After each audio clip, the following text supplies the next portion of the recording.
কুমিল্লায় মা ও মেয়ের মরদেহ উদ্ধার করেছে পুলিশ। রোববার বিকেলে নগরীর ২১ নং ওয়ার্ডের রামপুর এলাকার নিজ বাড়ি থেকে তাদের মরদেহ উদ্ধার করা হয়। নিহত দুজন হলেন রামনগর এলাকার আবু তাহেরের স্ত্রী লুৎফা বেগম ও তার মেয়ে শিল্পী আক্তার।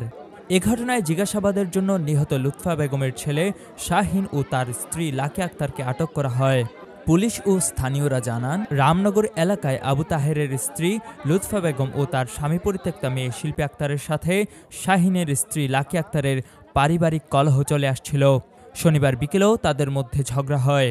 দুই মা আর বোন আর এক ছেলের বউ, এরা একসাথে একই ঘরে থাকে, আলাদা রুম।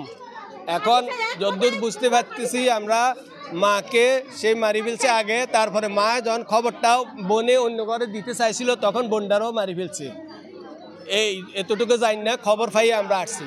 কারণ হলো সে এই বাড়িটা তার বাপের থেকে সে একা লেখাই লিছে। সবশেষ রোববার দুপুরে লুৎফা বেগম ও শিল্পী আক্তারের মৃত্যুর ঘটনাটি স্থানীয়ভাবে ছড়িয়ে পড়ে। খবর পেয়ে পুলিশ ঘটনাস্থলে পৌঁছে মা ও মেয়ের মরদেহ উদ্ধার করে। ইপিজেড পুলিশ ফাঁড়ির পরিদর্শক সাইফুল ইসলাম জানান, সুরতহালে নিহতদের শরীরে আঘাতের কোনো চিহ্ন পাওয়া যায়নি। তবে কী কারণে তাদের মৃত্যু হয়েছে তা তদন্ত করা হচ্ছে। মা ও মেয়ের মরদেহ উদ্ধার করে ময়নাতদন্তের জন্য কুমিল্লা মেডিকেল কলেজ হাসপাতালের মর্গে প্রেরণ করা হয়েছে। তিনি আরও বলেন, এই ঘটনায় জিজ্ঞাসাবাদের জন্য ছেলে শাহিন ও তার স্ত্রীকে আটক করা হয়েছে। তদন্ত শেষে ঘটনার বিস্তারিত বলা যাবে।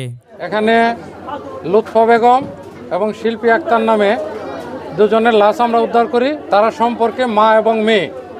এই ঘটনায় আমরা লুৎফা বেগমের ছেলে শাহিনকে জিজ্ঞাসাবাদের জন্য আটক করেছি। আমরা প্রাথমিকভাবে তদন্ত করছি, এখনও বিস্তারিত বলা যাচ্ছে না, তো তদন্ত সাপেক্ষে বলা যাবে। আমরা তার শরীরে কোনো আঘাতের চিহ্ন পাইনি, তবে ইন্টারনাল কোনো কিছু আছে কিনা এটার জন্য আমরা আলামত সংগ্রহ করেছি। আমরা পোস্টমর্টম রিপোর্ট প্রাপ্তি সাপেক্ষে বিস্তারিত বলতে পারব। কুমিল্লার কাগজ, নিউজ ডেস্ক।